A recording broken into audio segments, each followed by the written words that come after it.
Te damos la cordial bienvenida a tu programa Palabras de Vida Eterna.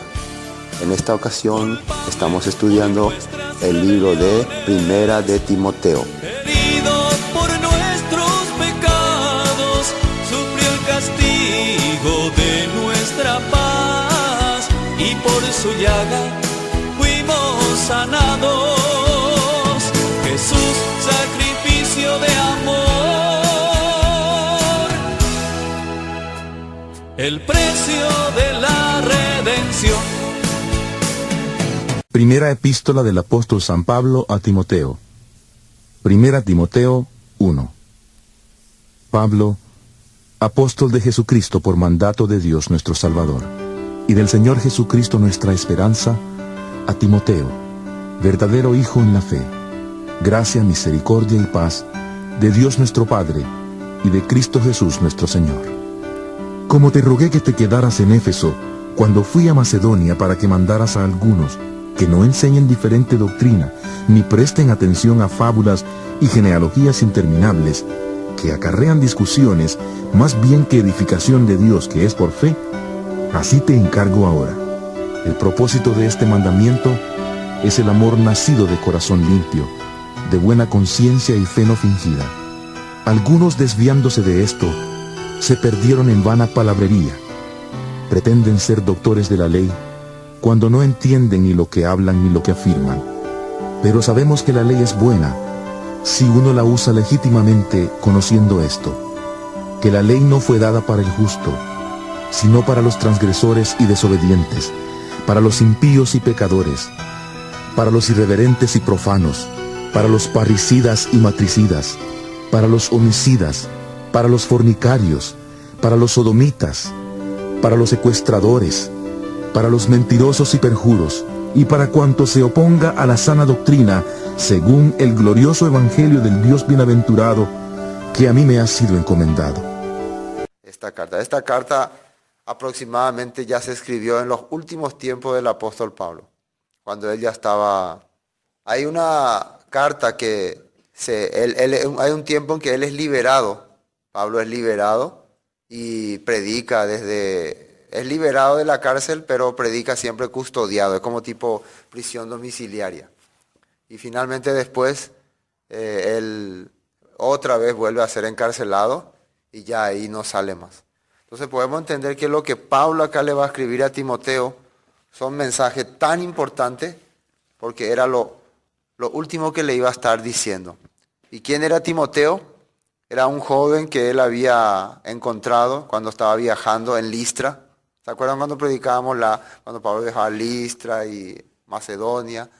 Allí le encontró y era un joven que era huérfano de padre, solamente tenía a su mamá, Eunice, y su abuela Loida, que le habían enseñado mucho la palabra, la escritura.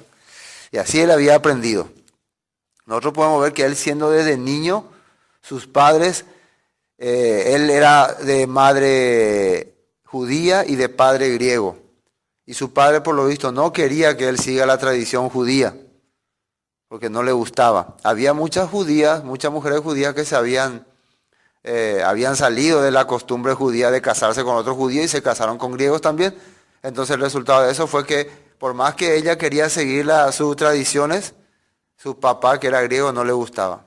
Por eso, pero se dice que su papá murió cuando Timoteo era joven, entonces ahí él fue instruido. Entonces, él se queda a cuidar un lugar, una iglesia que se llama Éfeso. Él se queda para compartir, para dirigir. Entonces, él era viejito ya o era joven. Se cree que tenía menos de 20 años cuando él encontró a Pablo. Quiere decir que muy joven él empezó ya a compartir la palabra. Muy joven empezó a aprender y nada más y nada menos. ¿Quién era su maestro? El apóstol Pablo. Entonces, uno siendo joven puede aprender y puede predicar la palabra.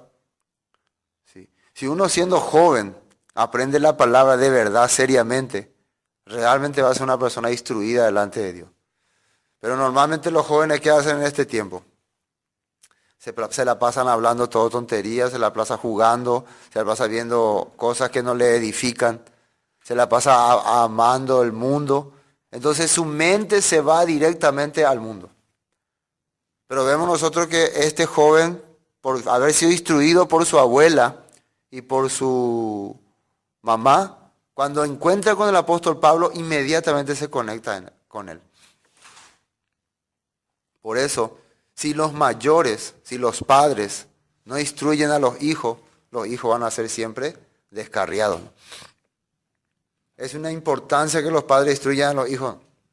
Es muy importante que los padres le hagan entender a su hijo la importancia de la palabra. Si un padre le niega a su hijo escuchar la palabra, si un padre le corta a su hijo que entienda la palabra, si el padre mismo interrumpe, no, deja nomás, no vamos a hacer así, no vamos a ir al culto, no vamos a aprender, no. Ese es el padre que está destruyendo la vida del hijo, según la Biblia. ¿Quién hizo así con Timoteo al principio? Yo podía pensar una cosa. Dios observaba ya la vida de Timoteo desde el principio. Su padre se interrumpía. ¿Qué hizo Dios con su padre? Le sacó del camino, ¿no? Sí. Por eso ustedes tienen que enseñarle a sus padres a que no sean tropiezos para servir a Dios. Y padres no tienen que ser tropiezos para su hijo. Eso es muy importante. ¿Está bien? Cuando ustedes crezcan también no sean ustedes la causa por la cual su hijo no pueda aprender la palabra. Es muy triste, ¿no?, que los padres, porque los padres no quieren moverse, porque los padres no quieren leer, no quieren abrir la Biblia, no quieren ir a escuchar la palabra, los hijos tienen que seguir esa corriente. Por la gracia de la abuela y la mamá de Timoteo, él pudo ser un gran predicador. Y si ahora estamos aprendiendo esta carta, fue porque Dios le preparó. Eso es muy importante. Bueno, vamos a ver lo que Pablo le empieza explicando a Timoteo. Bueno, versículo 1. Pablo, apóstol de Jesucristo por mandato de Dios, nuestro Salvador, y del Señor Jesucristo, nuestra esperanza. Señor Jesucristo, nuestra esperanza. A Timoteo, verdadero hijo en la fe, gracia, misericordia y paz de Dios nuestro Padre y del Cristo Jesús nuestro Señor. Nosotros ya sabemos lo que es apóstol. Apóstol es un enviado para establecer un reino. Es como que un reino envía un mensajero, un encargado, un embajador para que pueda preparar a las personas que van a participar de ese reino. ¿Entienden? ¿Qué es un apóstol? Un enviado que es preparado para poder, que es enviado para poder preparar a las personas que van a ser de ese reino. Entonces, no es, hoy en día cualquier persona puede decir que es un apóstol, yo soy un apóstol, no. Si vos sos apóstol, vos tenés que estar preparándole a las personas para ir a un reino. Es como que sea un embajador. ¿Ustedes saben qué es un embajador? ¿Alguna vez se fueron a una embajada? Hoy ya te fuiste a una embajada, sí. Sí. ¿Qué hace un embajador? Nosotros cuando vivíamos cuando nos íbamos en Bolivia, sí o sí tuvimos que ir ante la embajada de Bolivia, porque ahí nos entregan un sello en nuestro pasaporte y nos preparan para ingresar a Bolivia. Nos dan un papel, llenar los papeles y estamos ya listos. Entonces estamos registrados. De la misma manera, el apóstol Pablo, ¿qué hace? Registra con la palabra, con la escritura. Entonces cuando sea el tiempo de ese reino, nosotros vamos a tener la entrada. Si vos te vas a la entrada y no tenés ese sello que te dio el embajador, también hace eso. Por ejemplo, un embajador viene a este país y nos enseña lo que hay en su país y nos motiva a querer ir ahí. Entonces, en la Biblia, cuando Pablo se presenta como apóstol, ya saben entonces qué significa. Alguien que está motivando a las personas para un reino. Versículo 3. Como te rogué que te quedases en Éfeso cuando fui a Macedonia, para que mandases a algunos que no enseñen diferente doctrina. ¿Qué es lo primero que Pablo le encargó a Timoteo? No enseñen diferente doctrina. A ver, vamos a pensar. ¿Qué significa la palabra doctrina? Enseñanza. Podemos decir entonces escritura, ¿no? Porque a través de qué ellos conseguían la enseñanza. Vamos a suponer que yo soy ahora Timoteo y Pablo me está enviando una carta. A ver, hermanos de Efeso, voy a leer la carta que nuestro apóstol Pablo nos envió. Dice, como te rogué que te quedases en Éfeso cuando fui a Macedonia para que mandases a algunos que no enseñen diferente doctrina. Así me está explicando. Entonces yo les digo, hermanos de Éfeso, nuestro apóstol Pablo me está recomendando que yo no les enseñe a ustedes diferente doctrina. Ahora, dijimos ya, ¿qué era doctrina? ¿Y de dónde se saca la enseñanza? De la Escritura. Entonces, ¿qué significaría no enseñar diferente doctrina? No enseñar cosas que no están en la Escritura.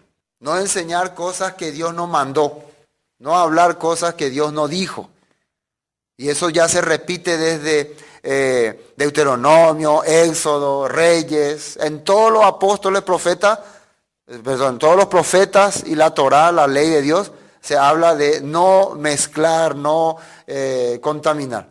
Entonces, si entenderíamos que lo que el apóstol Pablo enseñaba era la Escritura, era la Biblia, ¿qué sería otra doctrina? Algo que no tenga que ver con la Biblia. Algo que no se relacione con la Biblia. Y en aquella época había enseñanza que no se relacionaba con la Biblia. Había bastante. Había la halajá judía. ¿Qué son las halajá judías? Interpretaciones rabínicas. Que no es tan mal que uno interprete la Biblia, pero muchos ya usaban estas interpretaciones como ley de Dios, como palabra de Dios, como algo importante que aprender. Había el Shulchan Aruch. ¿Qué era el Shulchan Aruch? La Maseya Torah.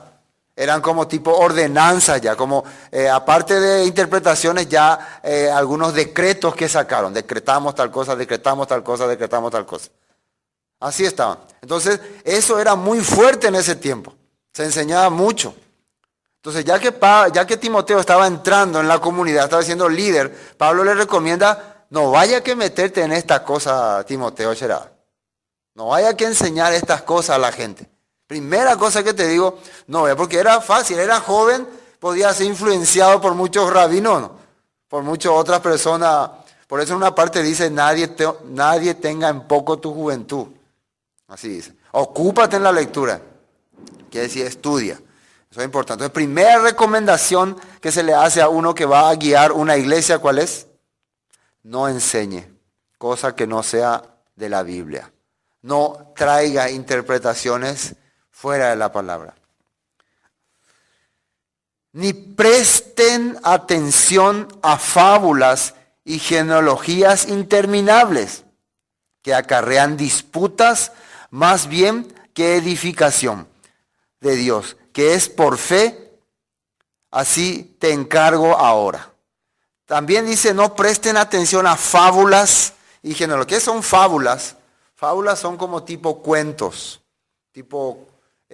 anteriormente dice que se usaba, y en esta época se usa también siempre, así, había una vez así historias para tratar de explicar la Biblia. Hasta ahora se usa siempre también la historia de tal cosa, la historia de tal cosa. Y no es que es tan mal la fábula. ¿Qué es el problema? Cuando las personas creen más en la fábula que en la Biblia. Alguna vez yo escuché también que hay esa película Matrix, y algunos decían, la película Matrix es más bíblica que la Biblia, decían. Porque muchos se dieron cuenta por Matrix más que por la Biblia. Al ver Matrix entendieron, así es cuando Satanás nos engaña, decían.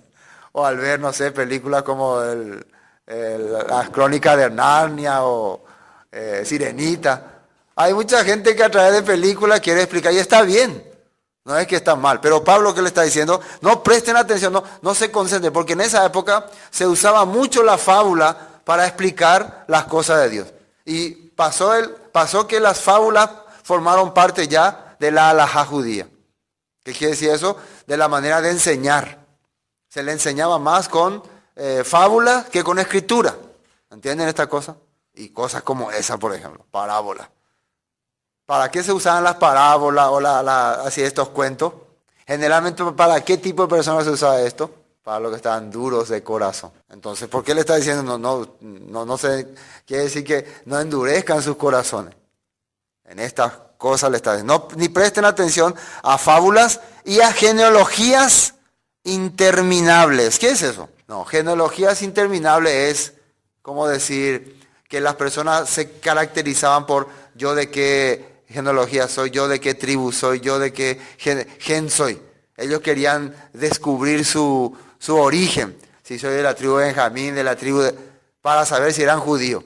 Porque Pablo le estaba compartiendo a gentiles, Timoteo también estaba compartiendo con gentiles, y había muchos judíos que decían, si vos no tenés tu genealogía en la tribu de tal cosa, vos no sos un verdadero israelita entonces. O sea que, ya que esta carta, este evangelio estaba dirigido a las tribus perdidas de Israel, a la tribu de Efraín, cuando ellos empezaban a volver al pacto, volver a la palabra, ¿qué es lo primero que querían saber? ¿De qué tribu eran, no?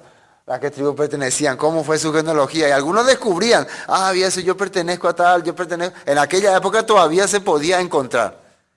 Pero si alguno no encontraba, yo parece que no soy, yo parece que soy totalmente pagano, entonces algunos ya se sentían menos. Entonces, no se metan en eso, decía. El judío, el israelita verdadero, ¿quién es? El que tiene la fe, el que vive la escritura. Ese es el verdadero israelita. No necesitamos averiguar si somos o no somos descendientes de Israel carnalmente. Solamente necesitamos ver si tenemos la fe que tuvo Abraham, la fe que tuvo Isaac, la fe que tuvo Jacob. Amén. Por eso, genealogías interminables. Que después dice, que acarrean disputas más bien que edificación de Dios. Que es por fe, así te encargo ahora. Pues el propósito de este mandamiento es el amor nacido de corazón limpio y de buena conciencia y de fe no fingida.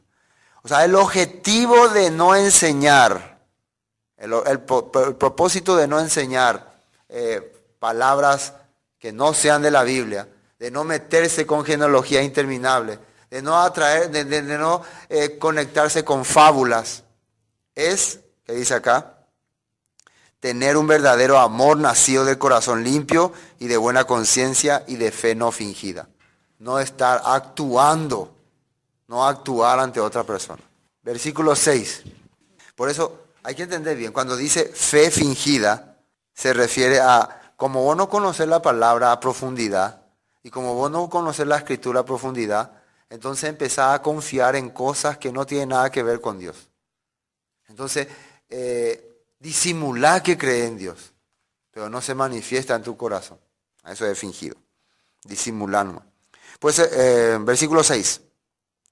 De las cuales cosas, desviándose algunos, se apartaron a vana palabrería.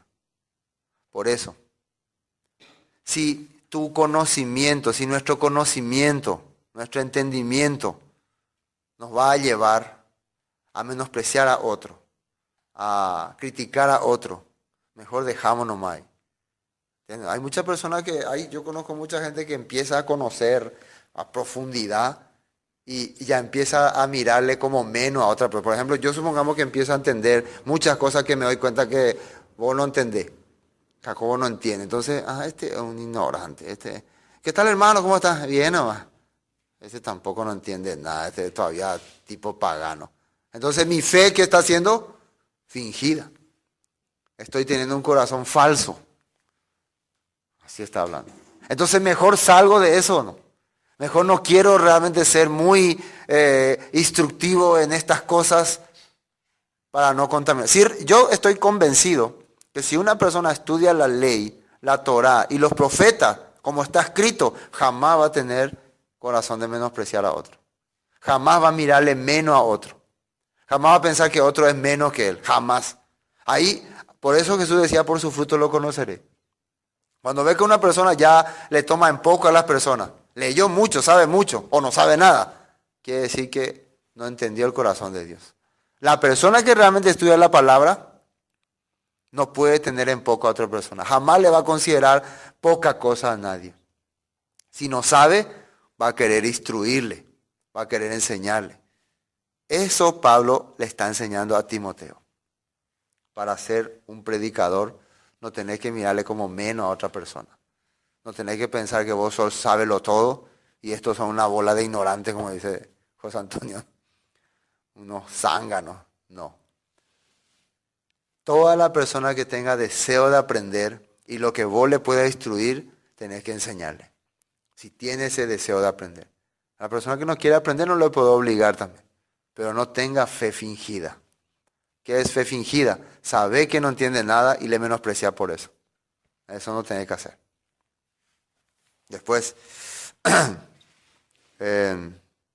versículo 6. De las cuales cosas, desviándose alguno, se apartaron. ¿A qué dice? ¿Qué es vana palabrería? Empezar a hablar todo de balde. Miren, cuando uno empieza a hablar cosas que no le edifica a alguien, que no le prepara a alguien, que no le instruye a alguien, que no le da esperanza a alguien, entonces se convierte en vana palabrería. Por más que parezca que sea bien inspirado. Pero no le da ninguna fortaleza, ninguna esperanza a nadie, bíblicamente hablando. Por eso, cuídate, le está diciendo a Timoteo. Eso es primero que le advierte. Queriendo ser doctores, versículo 7, de la ley, sin entender ni lo que hablan ni lo que afirman. Hay muchas personas que no entienden lo que están hablando, pero ellos se sienten ya doctores de la ley. Por eso es mejor ocuparse en la lectura, ocuparse en estudiar y aprender, y que tu vida también sea ejemplo. Pero sabemos, acá vamos a ver lo que dice acá, esta parte, los versículos claves. Pero sabemos que la ley es buena si se usa legítimamente. Entonces, podemos darnos cuenta que a esto que le está queriendo llamar doctores de la ley que es la Torá, los 5 libros de Moisés, hay personas que conocen perfectamente la Torá, perfectamente los mandamientos, pero ¿cómo la usan? Ilegítimamente. ¿Qué es usar algo legítimamente? Por ejemplo, un policía tiene pistola, ¿no? Y si a un policía le cae mal a alguien, me cae mal, y agarra y le dispara, ¿está usando legítimamente? Aunque él tiene el poder de usar toda la reglamentación, pero si él hace con su arma lo que a él se le da la gana, o usa como él cree mejor, entonces está usando legítimamente. A él se le dio esa pistola para usar de acuerdo a qué cosa, de acuerdo a una ley establecida y de acuerdo a un propósito. Primero, para defenderse él de los malevos o defenderle a alguien. El objetivo de esa arma es cuidar la vida de alguien, defender la vida de otra persona. ¿Qué creen ustedes que tiene el objetivo de la ley? Voy a usar la ley ahora para jalar la caña a esta persona. Ahora voy a usar la ley para, la ley dice así, para destruirle a una persona. ¿Yo puedo usar para eso? No. ¿Entienden ustedes entonces lo que es usar legítimamente? La persona que no sabe realmente para qué va a aplicar esta palabra. Cuando alguien te acusa nada más. Handegua. Por eso, cuando en tu corazón vas a usar la ley, tenés que tener mucho cuidado si antes vos ya aplicaste a tu vida. Así tenés que tener mucho cuidado. Porque Jesús que dijo, cualquiera que los haga y los enseñe, dice. No cualquiera que los enseñe para hacerlo. Cualquiera que los haga y los enseñe. Ese será llamado grande en el reino de los cielos. Antes de decirle a alguien algo sobre algún mínimo mandamiento, primero pensá si vos aplicaste ya en tu vida. Y es lo típico que nosotros queremos hacer, ¿no? Es usar la ley o los mandamientos de Dios para lanzar ataques a cualquier persona. Mira ese que es mentiroso. Mira ese que es ladrón. Mira ese que... Mira. Entonces primero, ¿quién tiene que mirarse? Nosotros primero. Por eso, pero sabemos que la ley es buena si se usa legítimamente. Conociendo esto, versículo 9. Conociendo esto, que la ley no fue dada para el justo, sino para los transgresores y desobedientes, para los impíos y pecadores, para los irreverentes y profanos, para los parricidas y matricidas, para los homicidas. ¿Qué significa todas estas cosas? Primero, ¿quién es justo delante de Dios? ¿Qué es un justo? Sadí, ¿qué es un sadí? Alguien que está viviendo conforme a la palabra. Alguien que está aplicando en su vida la palabra. Ahora, en el caso nuestro, nosotros dice que fuimos justificados gratuitamente mediante la redención que es en Cristo Jesús. Fuimos justificados, ¿qué quiere decir? Fuimos hechos justos. ¿Qué quiere decir? Éramos injustos, éramos pecadores, éramos transgresores. Teníamos la esencia del mal en nuestro corazón, pero a través de la sangre de Jesús hemos sido justos. Entonces cuando yo pienso en eso, como yo fui justificado por la sangre de Jesús, esta ley ya no aplica para mí, así yo pienso, ¿no?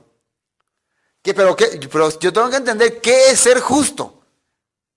Si yo pienso que ser justo es que que soy inmune a la ley de Dios, quiere decir que no soy injusto. Quiere decir que soy injusto. No sé si me capta. Si yo entiendo, no es que si es así. Si yo entiendo que ser justo es que yo ya no necesito más cumplir ninguna ley, ¿qué soy entonces?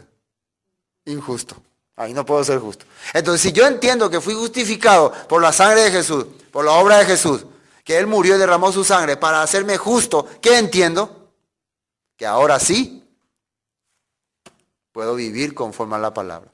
Que ahora no es que puedo, que ahora Dios me pone como en la posición de que estoy apto, estoy capacitado, estoy habilitado para servir a Dios. ¿Me entienden o no? Esa es la persona justa. Entonces, por eso yo no necesito más que se me aplique la ley a mí, porque ya estoy aplicando al ser justificado. O sea, al decirme justo significa que estoy aplicando la ley. No sé si me captan lo que quiero decir. O muy complicado. Si yo le digo a Juan, vos sos justo, ¿qué te estoy diciendo? Que vos estás aplicando la ley de Dios. Pero por la sangre de Jesús fue justificado, no importa. Entonces, quiere decir que si él tenía pecados y Jesús murió en la cruz por su pecado para hacerle justo, él queda como un sádic, una persona preparada para el reino. Quiere decir que está aplicando. Ahora tiene que continuar nomás ya. Pero acá que dice, conociendo esto que la ley no fue dada para el justo. Claro, porque el justo está aplicando. Cuando dice no fue dada, quiere decir, mira, acá dice, yo por ejemplo les voy a mostrar a ustedes algo que ustedes están haciendo mal. Acá dice que así están viviendo. ¿Por qué voy a mostrarle eso? Porque quiero que dejen ese camino. Por eso lo voy a mostrar. Entonces, esto quiere decir que la ley entonces se le da a estas personas porque se les quiere enseñar que están caminando mal. Cuando el pueblo de Israel iba a recibir la ley en el monte Sinaí, ellos ¿qué habían dicho a Dios? ¿Qué le habían dicho? Todo lo que Dios nos mande haremos. Así dijeron. Ellos se presentaron como capacitados para servirle a Dios. Pero cuando la ley vino a ellos, ¿qué le hizo entender la ley? Que ellos estaban realmente todos en pecado. La ley le desenmascaró. La ley le mostró quiénes eran en realidad, que eran falsos, que eran pecadores. Así está. Entonces, cuando la ley vino a ellos, lo que hizo fue que el pecado se manifieste. Como decía en el libro de Gálatas, pero la ley fue añadida por causa de las transgresiones. ¿Por qué se le dio la ley a ellos así tajantemente? Porque estaban viviendo en desorden. Entonces, ¿cuál es el propósito de la ley en ese momento? ¿Cuál era el propósito cuando se le entregaba a los israelitas que estaban adorando becerro de oro en la ley? ¿Cuál era el propósito? ¿Ah? Que vean que estaban mal delante de Dios, que descubran su pecado. Y al descubrir su pecado, ¿qué quisieran ellos hacer? ¿Qué tendrían que hacer? Volverse a Dios, arrepentirse. ¿Entienden o no? Entonces, ¿por qué al justo entonces no se le puede dar la ley? Porque la palabra lo dice todo. Él está viviendo lo que dice la ley. ¿Qué ley le vas a aplicar más a alguien? Si está viviendo conforme a la palabra. Que está haciendo lo que dice la palabra. Que está siendo parte de la palabra. Como alguien que está siendo parte de las cosas de la palabra. Por eso cuando los policías de tránsito te detienen, te piden tu carnet o no. Y si vos le sacás tu carnet, entonces no puedes aplicar ninguna ley contra vos. Si vos le sacás tu registro, todo lo que vos, todo te pide esto, te pide todo lo que vos le mostrás, no puede aplicar, no te puede mostrar ninguna ley. Es solamente, muy bien señor, pase adelante. Pero si viene una persona y su documento, por favor, no tengo. Ahí sí. Artículo 28 del Código 3. Ahí empieza a salir los artículos. ¿No? ¿A quién empiezan a leerle los artículos? ¿Al que muestra su carnet o al que no muestra? Al que no muestra, ¿no? Por ejemplo, yo me voy, no, pero déjeme pasar, ¿qué? ¿Dónde estamos? Entonces, me tiene que leer o me tiene que dar. ¿Para quién fue ese artículo? El que tiene el carnet no se le necesita mostrar ninguna ley. ¿Es así o no es así? No se le necesita hablar de que acá dice tal, el código tanto dice tanto. El que no hizo ninguna multa pasa libre. Pero el que sí está en transgresión, ahí sí hay que leerle, hay que aplicarle la ley o no. Hay que darle la ley o no.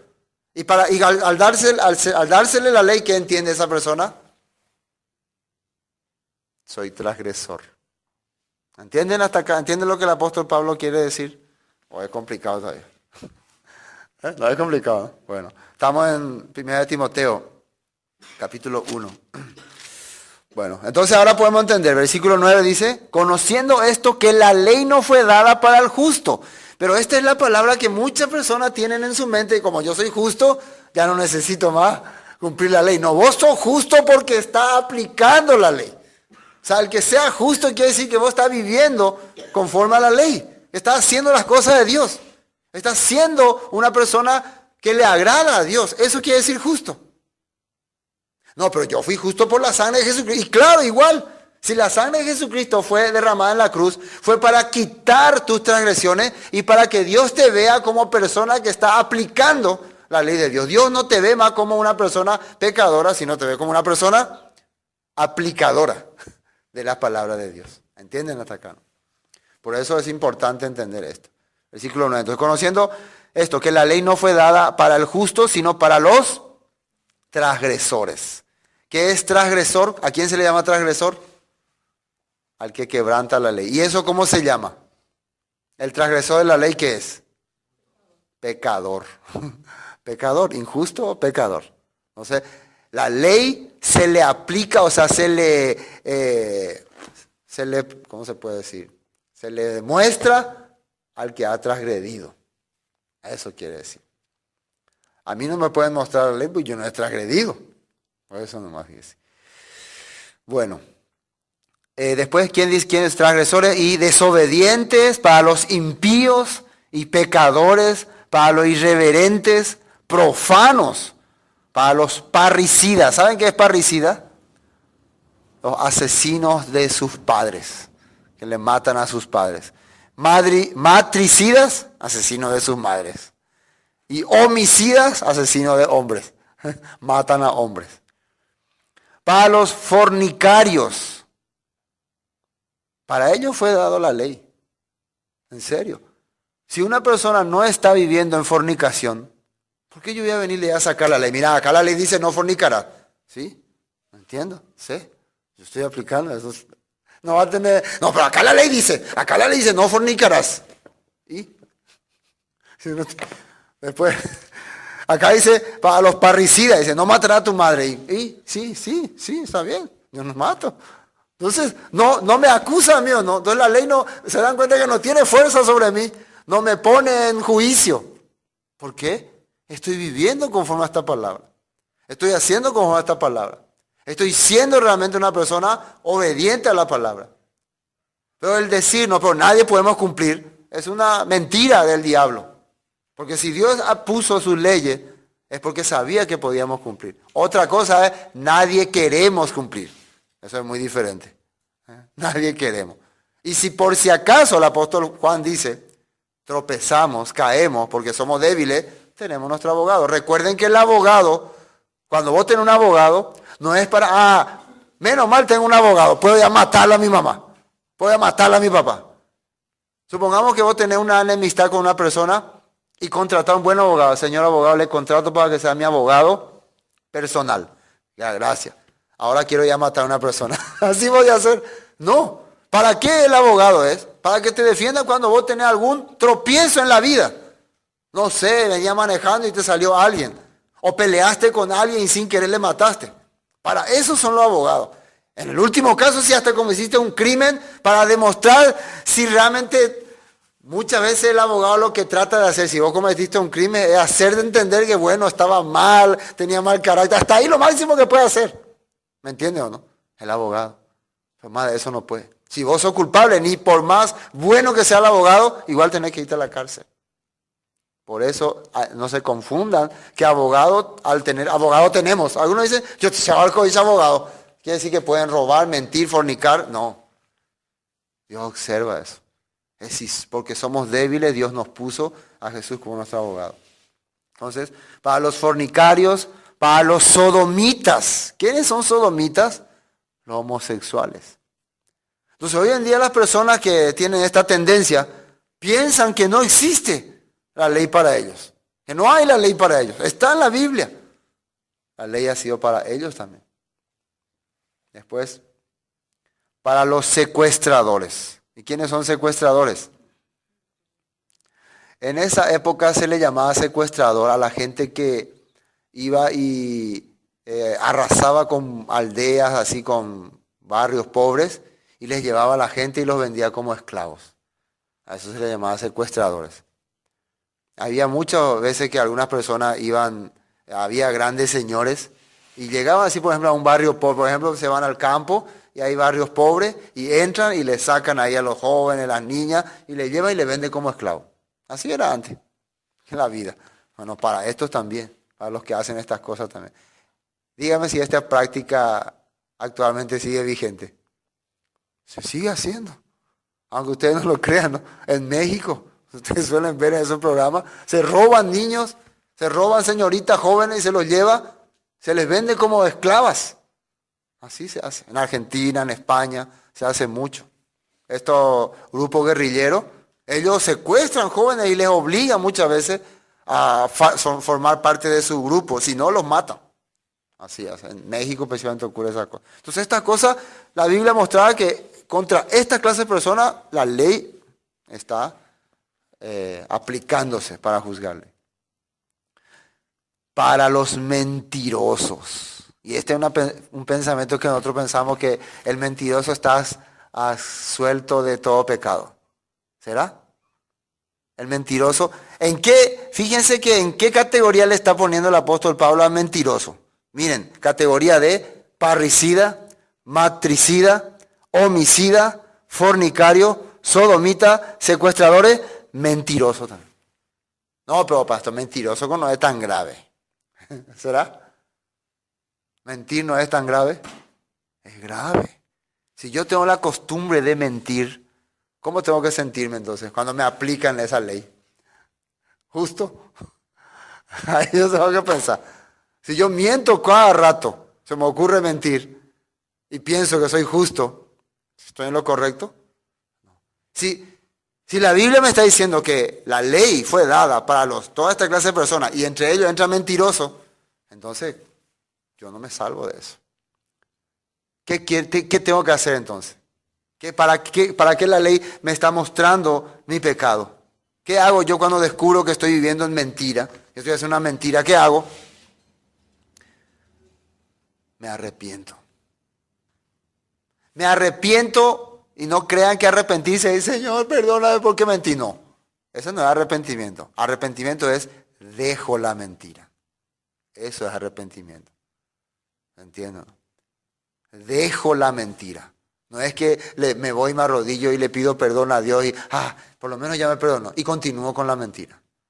Arrepentirse es darse cuenta de tu error, pedirle perdón a Dios y salir de ahí.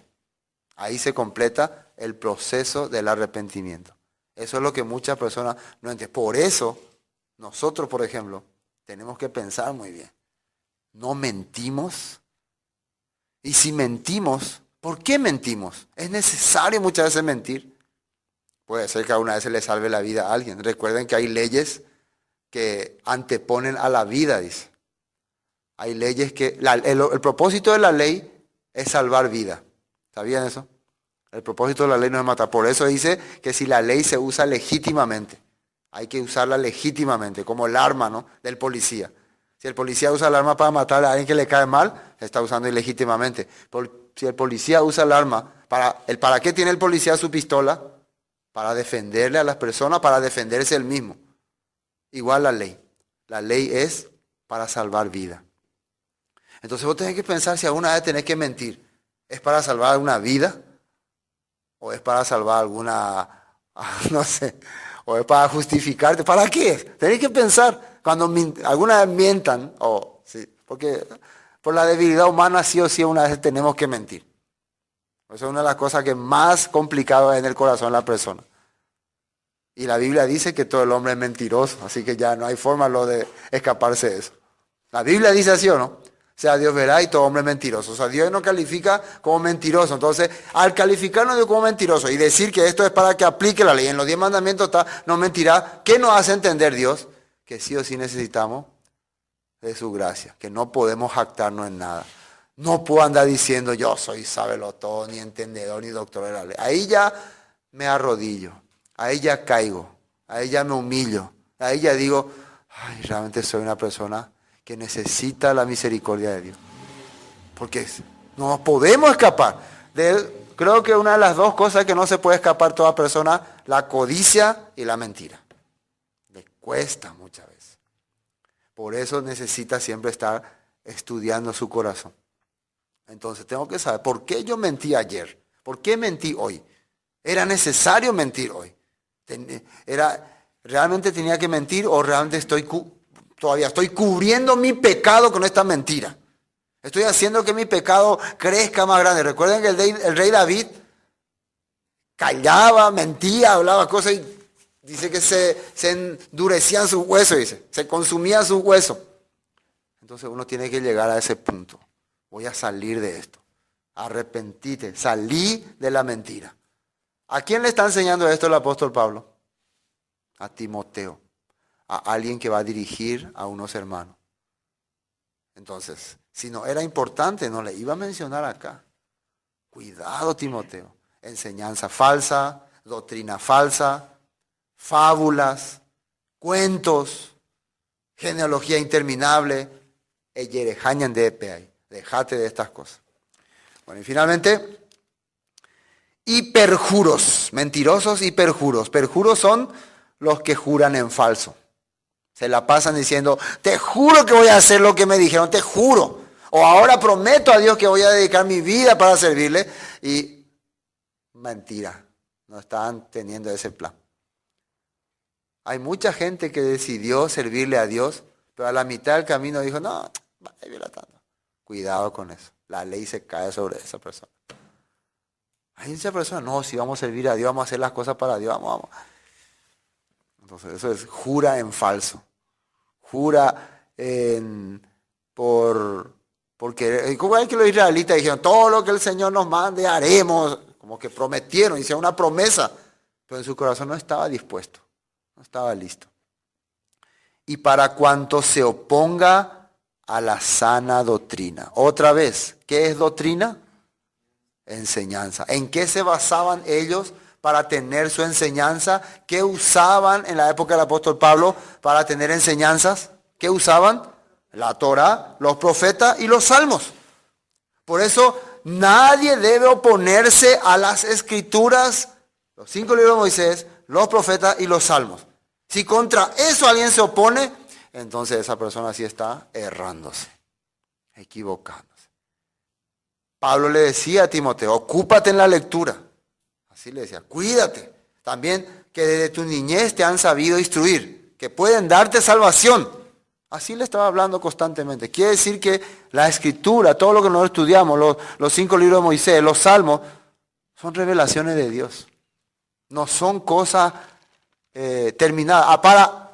¿A quién le está enseñando Pablo esto? Y para enseñarle a quién, a los efesios. A los efesios.